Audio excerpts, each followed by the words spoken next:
No naku jambo shon. dạ giờ như bây giờ cho cái việc qua thì như là cái tuổi thì như là cũng tạo rồi khi mà nó có cho đây trong gì thì vừa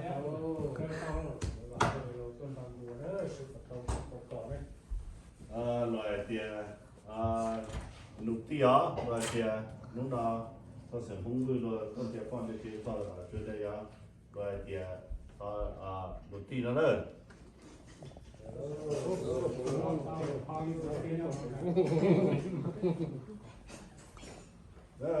rồi tiền nụ cửa rồi tiền lúc nào tôi cho đấy rồi tiền là tôi sẽ không vui con trẻ con thì sẽ tôi cho con nó đấy rồi tiền cho ôi cho và nụ cửa đấy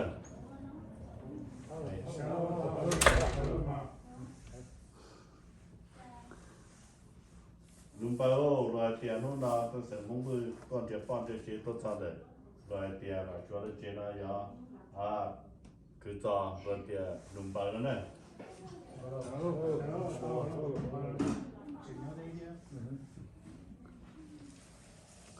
tiền sản hoa ít trong này tụng xí rồi tiền tu thì nó chỉ là số lượng tu cho nó nó cứ cho nó chỉ lo niệm là chính giờ đó nè đây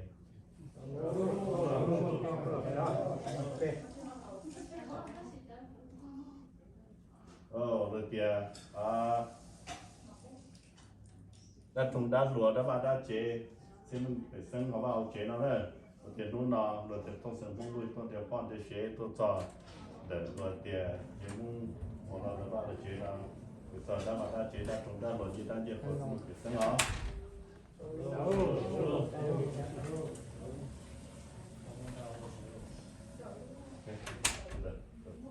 ok share được vài và đây là một tua là chị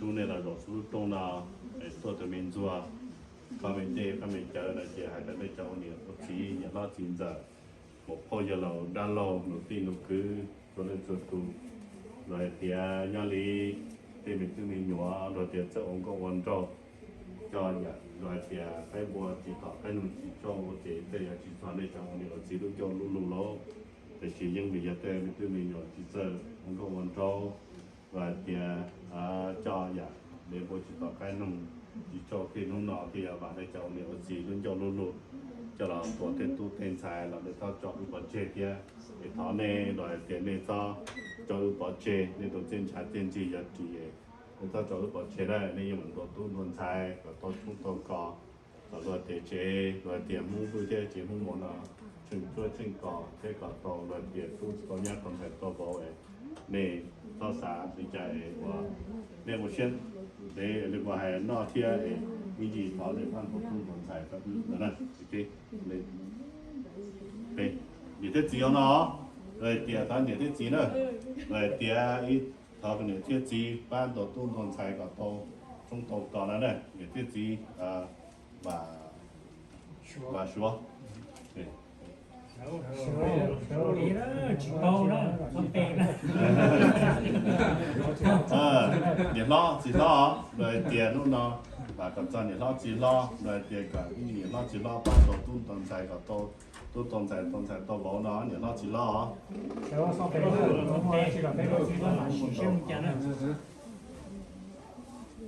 rồi tiền nhìn giờ thiết chín giờ đó rồi tiền thọ nhìn giờ thiết chín giờ có nhìn giờ thiết chín giờ ban đầu tu tồn tại cả to thầy to bảo to nhớ nó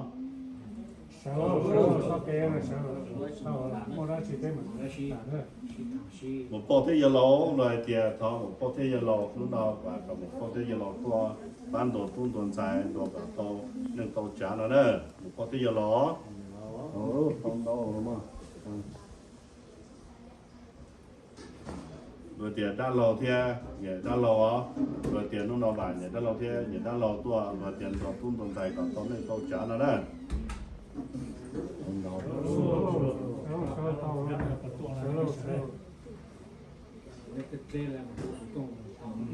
rồi tiền đi trồng cư trồng ti trồng rồi tiền nhẹ lót chín giờ cho nó chụp từ lúc nào thọ này để tao chọn có chơi thì thằng cái này đồ tu tông trái có tu tông trái thống nhất tao gọi thằng này sẽ đó nè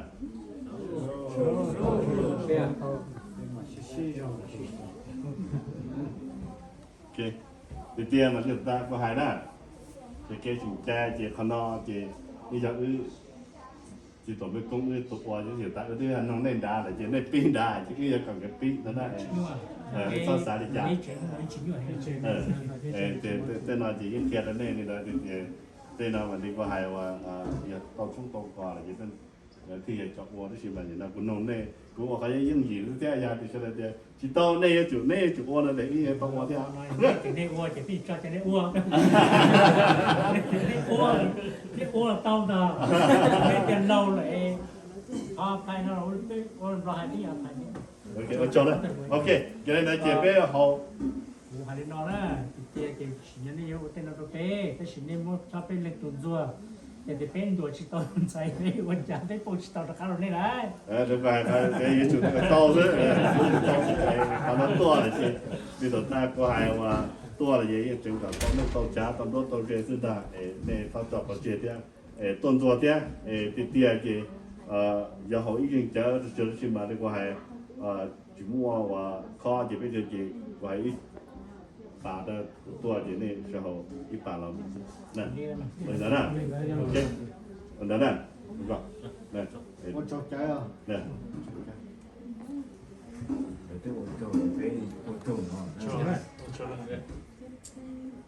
ở đây thế tuần rồi thế nè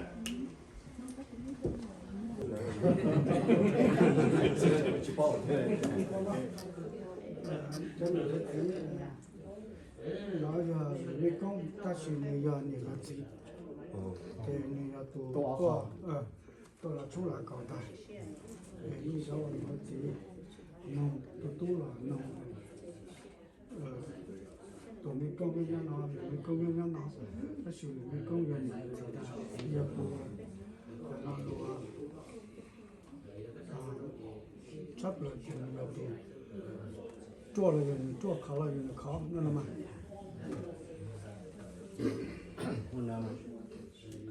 学了个三个古路那都保一老了，是搞牛子要的天，你都搞出给都搞的是天，同一个样的是天，也别说弄都保老，都别弄家的搞对，古弄大的。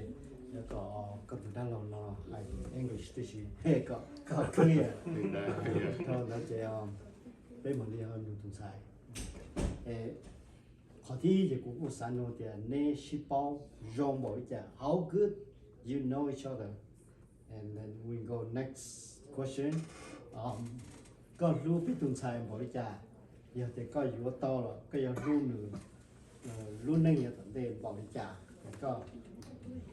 có tê bê con cho bê sữa đầm tê con chọn trong tê có tê nó chỉ có tê cho những cái chữ xứ có tê cho tan cho bê cho nó cái gì bê là cho awareness mà thì có hai cho bê có là lúc bê tụng sai thì tiền bê là cho awareness cho có thì giờ thằng bê có chỉ lúc chỉ có tiếp bỏ thì bê cho nó lấy từ bê là cho cao là hai có lúc bê tụng sai bê sơ cho bê tụng sai xứ mà giờ bê cũng sao có tên đó rồi là có tê còn nè thiết chỉ trong đó tí xí giờ là có tê English or mong either way. You got it.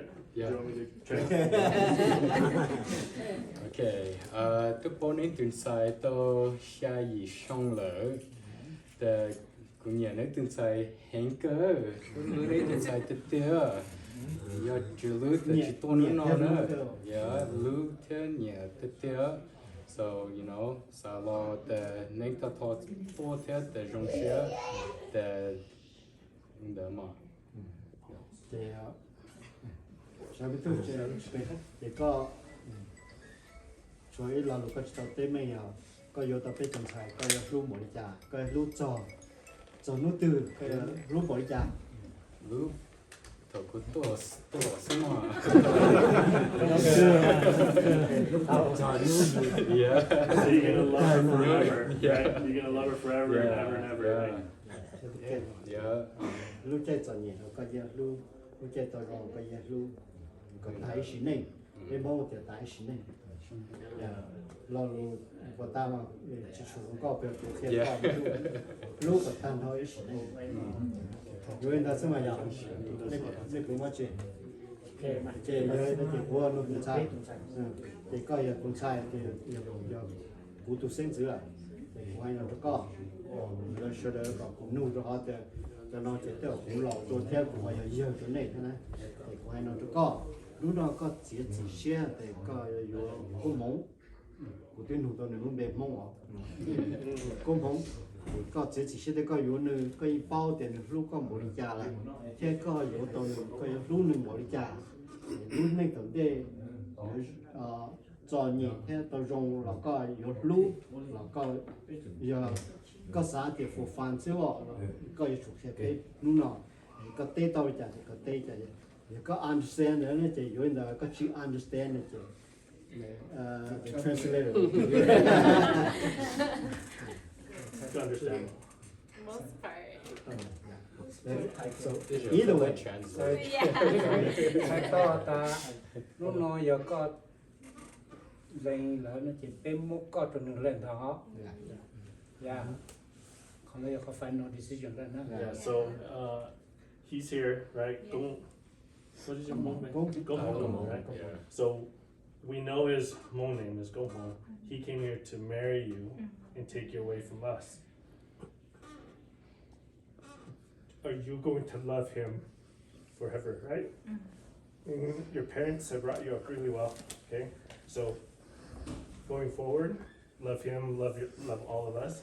Are you okay with that? Are you okay with going forward and marrying him and being part of his family and still loving your family here, right? And you guys have known each other for a long time, so we're asking you, are you okay with us giving you away to him? nobody force Yeah. Nobody's forcing you, right? So you just have to say yes or no.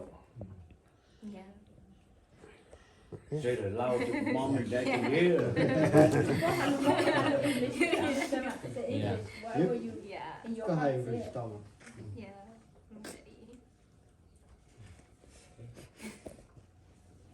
I'm ready. Con đời xưa mà. จะโยนได้สมัย Sẽ dễ sẽ. ไปใส่พอแต่ก็รู้ก็มลอยก็รู้นะ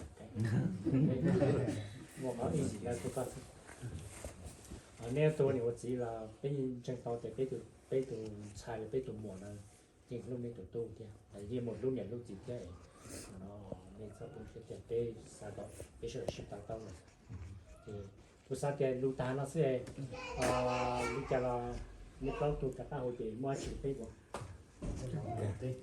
我做那个事啊，你叫公吗？